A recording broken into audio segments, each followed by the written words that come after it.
When he was Anakin Skywalker, realistically there was only one woman for him. This says a lot about Darth Vader's past, more so than anything, especially in Legends material, where seldomly, if not ever, you can see Darth Vader interacting with another woman shortly, in mere seconds. And this is where Mara Jade comes in, a very prominent figure in the expanded universe. Vader had no idea that in the end this woman would go on to become his daughter-in-law, as in fact she in the end married Luke Skywalker, and would even go on to bear his grandchildren. Although Vader wasn't around for that, but that's all in the future. From the moment Sidious found Mara Jade and inducted her into the Emperor's hand, Mara Jade as a secret assassin for Darth Sidious or Emperor Palpatine would prove to be big competition for Darth Vader, who constantly had to be reminded that there is another right behind Vader. At times even, Sidious considering Mara Jade to go on a mission instead of his own apprentice, Darth Vader. You can imagine that this triggered Vader to the utmost, even going as far as hating Mara Jade for ultimately how talented she was. What we're going to cover today is the times that Mara Jade proved to be more valuable, or at the very least on par with Darth Vader himself in the eyes of Sidious. So let's talk about the secretive nature of Sidious after Order 66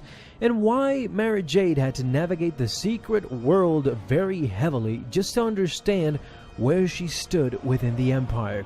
You see, despite there being several Emperor's hand, she, like the others, was unaware of the existence of any other hands. Due to her deep connection with the Force, she could hear Palpatine's voice anywhere in the galaxy via a telepathic link. Think about it, that was out of the ordinary, even for Vader at times. But Mara Jade did have this special connection to Palpatine. Mara Jade carried out Palpatine's will on numerous worlds, eliminating corrupt Imperial officials, traitors, and others who he deemed deserving of death or judgment.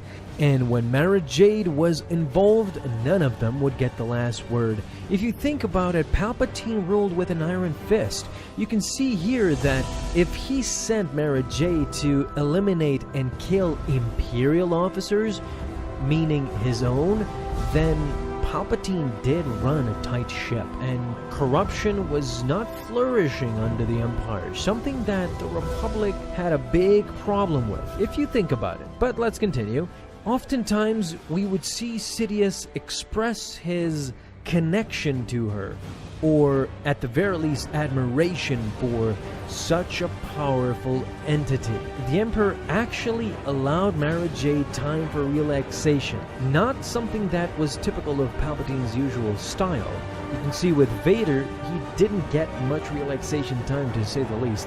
In addition to a personal starship and a protocol droid named K3 to aid her in her duties as the Emperor's hand, she also received private quarters on Coruscant, where Mara Jade kept her lightsaber and a Lamvarok for left-handers, although Mara Jade herself was right-handed among the items in her personal weapons collection.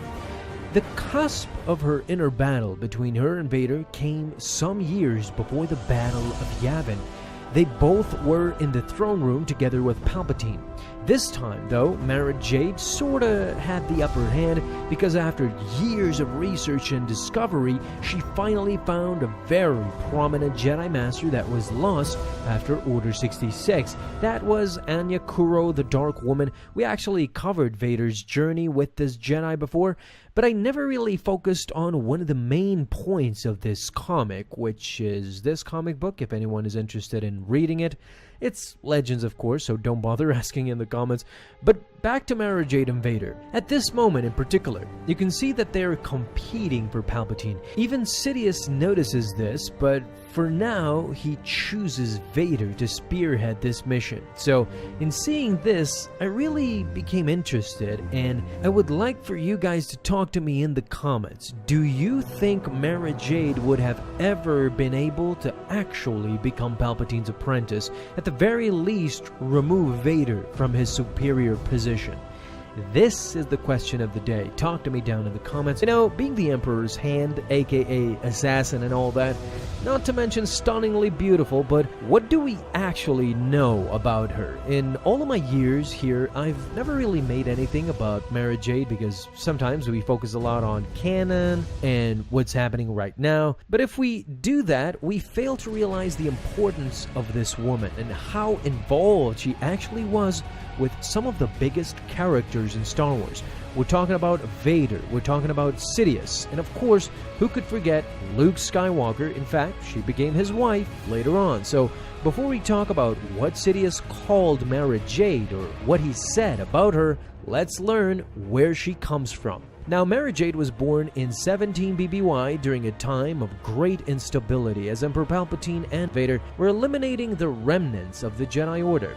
The Emperor took Jade from her parents and brought her to the planet Coruscant at a very young age, where he began to train her in the Force, although officially she was one of the Imperial's dancers. That's how she was registered. Years later, Mara Jade remembered just a little about her early life besides her parents' reluctance to let her go and her own certainty that she was going to leave with the Emperor. She did recall at one point that she had a falling star globe as a child and had gotten in trouble after breaking it to see how it worked. Sadly, this is the only thing remaining in her memory about her childhood. Her master trained her in the ways of the Force and she was made into an agent of the Empire. But again, as you might remember that we said earlier, some of the Imperial staff inside the palace still assumed her to simply be a dancer or one of Palpatine's concubines. However, this is what Palpatine said about Mara Jade personally. She is, shall we say, an experiment. Chilling, am I right? Throughout Mara Jade's youth, she was pushed through an intensive training regimen, which involved training alongside the Imperial Royal Guard and learning covert espionage and assassination skills, at which she was adept by the age of 14 and became an Emperor's hand, one of Palpatine's personal assassins, after a final test in which she successfully broke into Grand Moff Tarkin's private quarters. In order to accomplish her mission, Mara Jade, posing as a guest at a formal event at Tarkin's residence, pretended she was ill in order to get away from the other guests.